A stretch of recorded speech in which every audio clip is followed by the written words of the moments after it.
బావా బావా, హరే రామ హరే కృష్ణ హరే కృష్ణ హరే రామ. ఎప్పుడు వచ్చారు? ఊళ్ళో అంతా బాగున్నారా? అందరూ బాగున్నారు, మేమిద్దరం తప్ప. మా నాన్న జగమండి, దీనమ్మ సిక్కండి. వాళ్ళిద్దరి మొండితనంలో మేమిద్దరం ఎండిపోతున్నాం. లాభం లేదని వేరే కాపురానికి ఇక్కడికి వచ్చేసాం. బావా, మీ కాలేజీలో ఏదైనా ఉద్యోగం ఖాళీగా ఉందా? ప్రొఫెసర్ ఉద్యోగం కాదులే. నువ్వు చదివిన చదువుకి ఎక్కడైనా ఆ ఉద్యోగం దొరుకుతుందా? సరే సరే, లైబ్రరీలో ఏదో ఉద్యోగం ఖాళీగా ఉన్నట్టుంది. ఎందుకైనా మంచిది కాలేజీకి వస్తారు. ఏ అన్నయ్య, ఇదేనా రావడం? అవునమ్మా, ఆవురావురమంటూ వచ్చేసాం. సరే, మీరు మాట్లాడుతూ ఉండండి, నేను కాలేజీకి వెళ్ళొస్తాను. రామా, మీ ఇద్దరు చూడటానికి చిలకా గోరింకల్లా ఉన్నారు. చలా, ఈ చిలకా గోరింకలకి ఇంకొక బుర్తడు తోడవుతున్నాడు. రమ్మ తల్లి కాబోతోంది. కుమ్మాయ్ కుమ్మాయ్. అలాగా? రమా, నువ్వు చాలా అదృష్టవంతురాలి అమ్మా. వదినా, ఏం అదృష్టమో ఏమిటో, మీ అన్నయ్య పోరు పడలేకుండా ఉన్నాను. చూసారుగా నా ఈ వేషం. ఈయన తృప్తి కోసం ఇట్లా తయారయ్యాను. అవును మరి, బస్తీ కాపురానికి వచ్చి పల్లెటూరు బయసులాగా లంగాలు ఓణీలు వేసుకుంటావటే నాజుగ్గా నైస్గా సినిమా స్టార్ లో ఉండాలి. గాని ఈ డ్రెస్సులో నువ్వు నా కళ్ళకి ఎలా ఉన్నావో తెలుసా? అప్సరసలాగా ఉన్నావు. భర్తకు నచ్చినట్లు ముస్తాబయ్యేదే భార్య. అవును రమా, భర్తకు నచ్చినట్టు ముస్తాబయ్యేదే భార్య. భోజనాలకు రండి.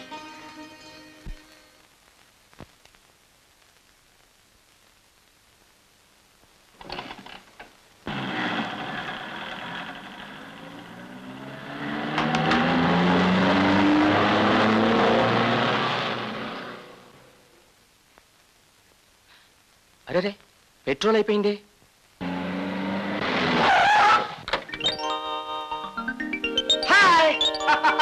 రాము, ఆనంద్, ఏమిట్రా నువ్వు ఈ ఊళ్ళోనే ఉంటున్నావా? అవునరా, ఇండియన్ ఆయిల్ కంపెనీలో ఇంజనీర్ గా పనిచేస్తున్నాను. నిన్ననే డ్యూటీలో జాయిన్ అయ్యాను. అవును, నువ్వేం చేస్తున్నావు? లెక్చరర్ ఉద్యోగం. కాలేజీకి పోతుంటే దారిలో పెట్రోల్ అయిపోయింది. అది ఒక అందుకు మంచిదే అయింది. ఈ విధంగానైనా నేను చూడగలిగాను. ఓహో, పెట్రోల్ అయిపోయిందా? ఇండియన్ ఆయిల్ కంపెనీ ఇంజనీర్ ని మన దగ్గర పెట్రోల్ కరువు ఏమిటి? ఉండి తెస్తాను.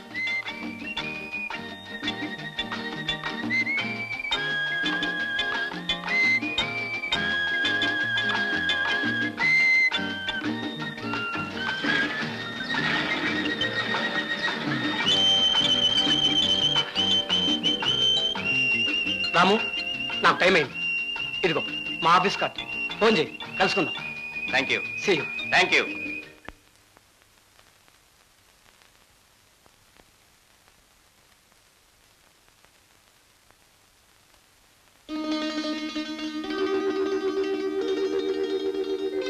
భర్తకు నచ్చినట్లు ముస్తాబయ్యేదే భార్య. అవును, భర్తకు నచ్చినట్టు ముస్తాబయ్యేదే భార్య.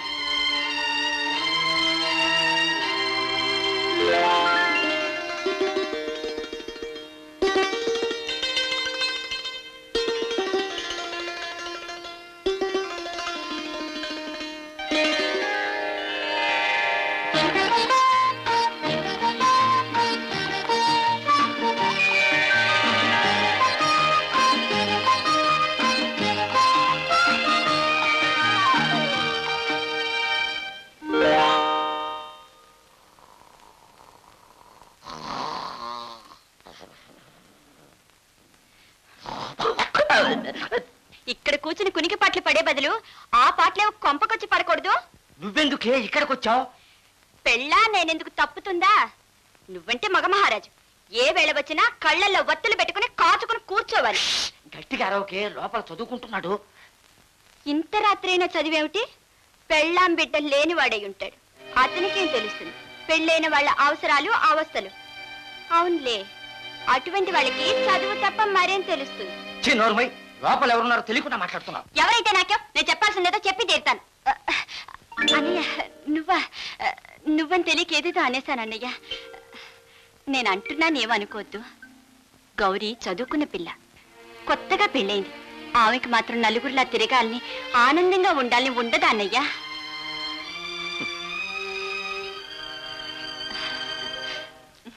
ఏమిటి నీ ఉపన్యాసం? ఏ నేనన్నా తప్ప?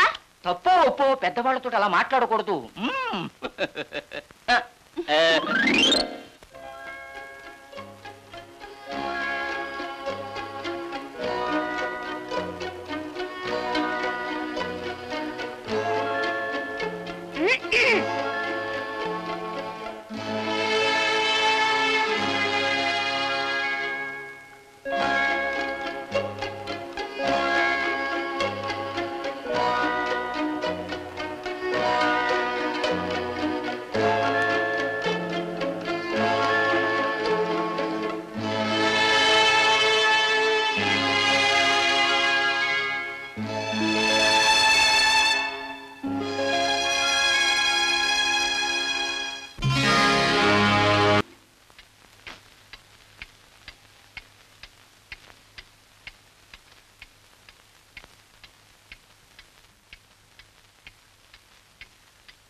గౌరీ, ఎందుకు కన్నీళ్ళు?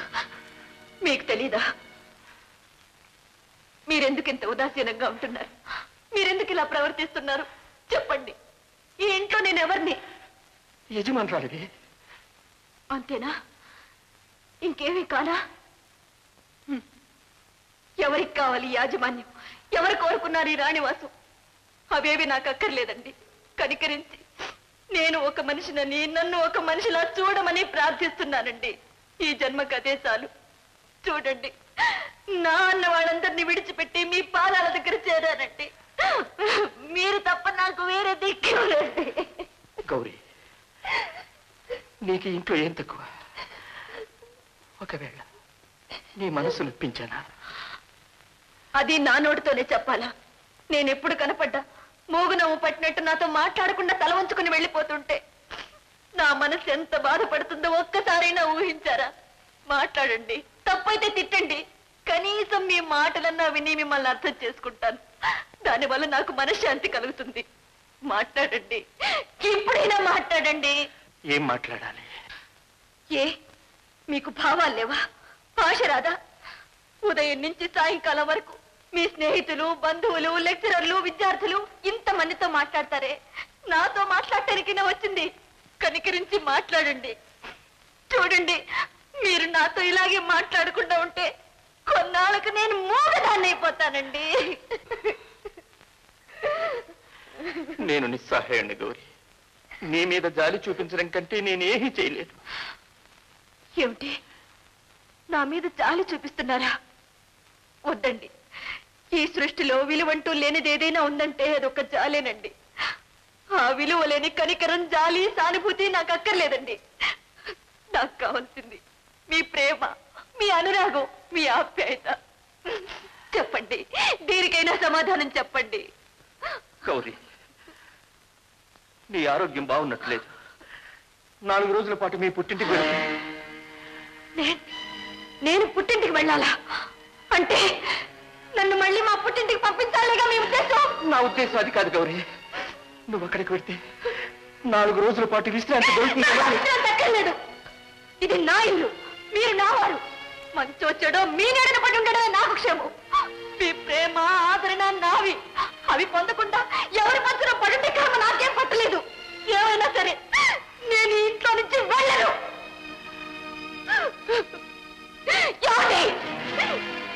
ఏమండి, ఆడది అణుకుగా ఉండాలి అంటారు. నేను సిగ్గు విడిచి ఉన్నదున్నట్టు చెప్తుంటే మీరు జవాబైనా ఇవ్వకుండా వెళ్ళిపోతున్నారే. నా మీద కోప్పడండి, నన్ను కొట్టండి, తిట్టండి, కానీ మీ హృదయంలో కాస్త చోటు ఇవ్వండి. కాస్త చోటు. గౌరీ, నన్ను క్షమించు గౌరీ, క్షమించు.